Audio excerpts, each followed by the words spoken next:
It does? It does involve right, your how old age. am I? Okay, let's do it quick. My name's Mansoura Meirs, I'm 66 and I've been Muslim 43 years. English, born near Manchester. My religious background, if you can call it, was not very great. I was born with parents who weren't particularly religious. My father actually was dead against anything religious. My grandmother was quite religious. I was given some sort of belief system by Swiss au pair girls who came and lived with us, one each year, and they were like big sisters to me. I only had brothers, and they gave me a way to pray to God.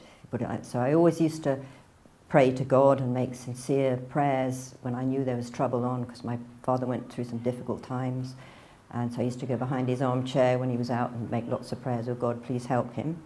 But at 14, I became a Methodist because my school was, you had to do something when you were 14. Most people came into the Church of England, and there were two sort of classes. You could either go to the bishop who taught you about Church of England, or you could go to the Methodist preacher.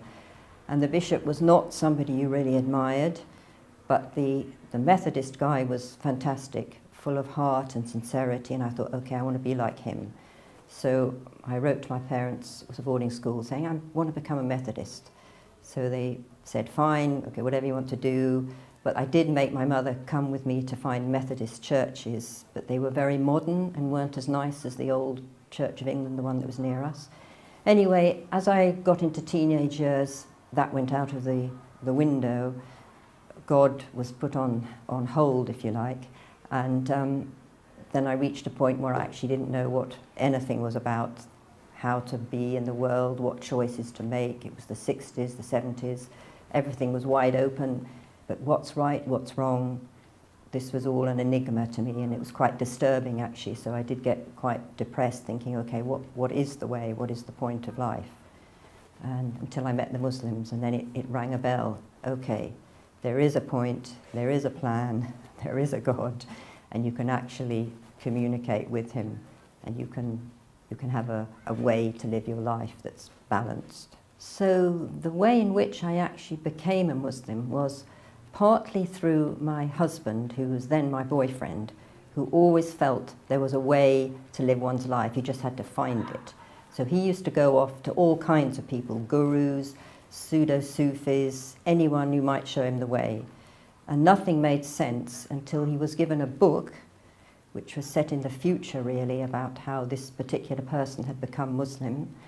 And he read the book, and as he bought it and walked out of the shop, he saw a poster for an open public meeting with something to do with calligraphy and something vaguely to do with Islam. So he thought, oh, so he went to that. At the meeting, he met the author of the book. So this was a huge moment for him, and he went afterwards with that person for a meal, and everything clicked. He said, this is what I've been looking for.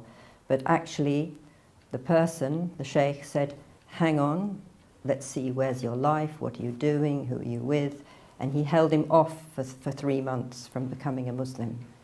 So then I had to make a decision, okay, is this what I want? And I wasn't very sure, because I was fed up with ways to live your life, and I'd been to quite a disciplined school where you're woken every morning by a bell at 10 to 7. I think I don't want anyone waking me up at any hour of the night or day to do anything. So it took me a while to think about this, but it did ring a bell, okay, in somewhere deep in my being, okay, yes, there is a God, there is a way. So in the end I made the decision and jumped in. Well, what concerned me was that this is quite a difficult, regimented life, and also because my first experience of it was immediately living with other Muslims. So there was no let-up. You weren't just in your home thinking about, okay, I'll do this, I'll maybe go to the mosque. You were there 24/7, you were with the Muslims. So it was very full-on, but alhamdulillah, that's good in one way, because you were totally immersed in it. And I just gradually took on everything that I needed to do, but you know, life's learning, and you never stop learning. So Islam gave me a way to interpret my life.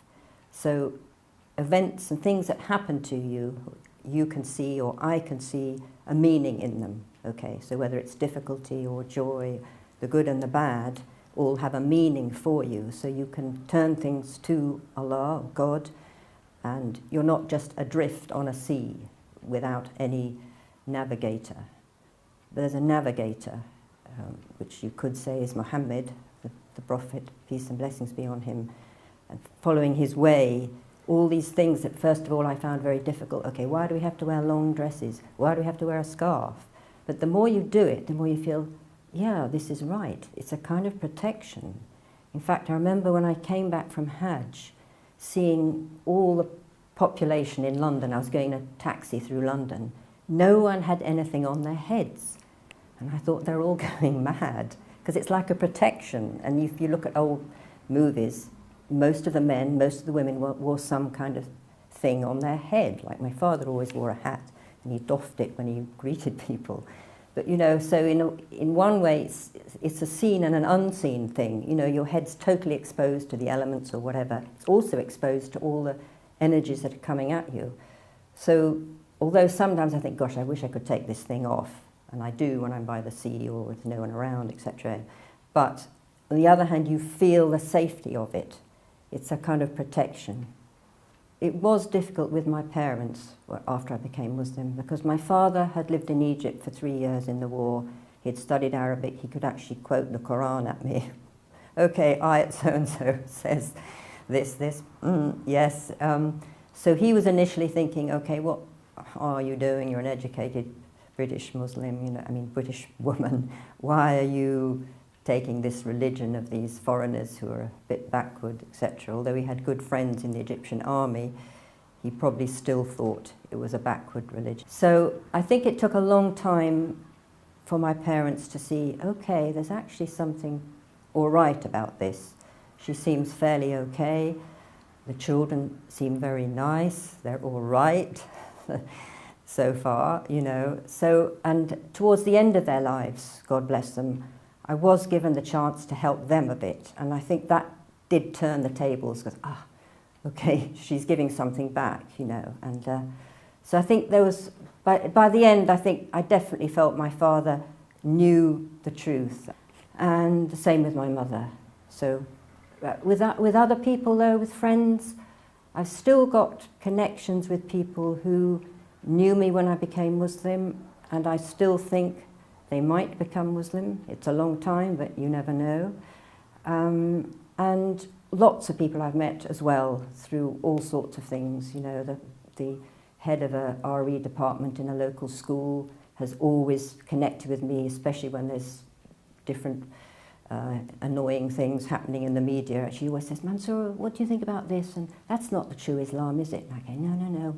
So we have a whole dialogue going between us. And obviously I've met so many people since I've become a Muslim who are my friends, who I probably would never have connected with outside the deen. You see extraordinary qualities in people who perhaps before I was a Muslim I would have dismissed, or I wouldn't even seen the qualities. I would have thought, well, she's hard to get on with, so I'll just go my own way. Now you start to think, okay, she's got amazing qualities.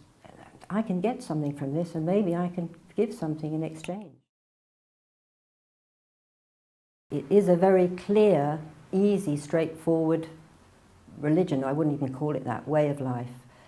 Try and avoid the media craziness that's going on, everything in the world that's telling you it's mad. There is a meaning to life, there is a way. If the intention is there, you will find the way. And I would just say all the best to anyone who's thinking of this.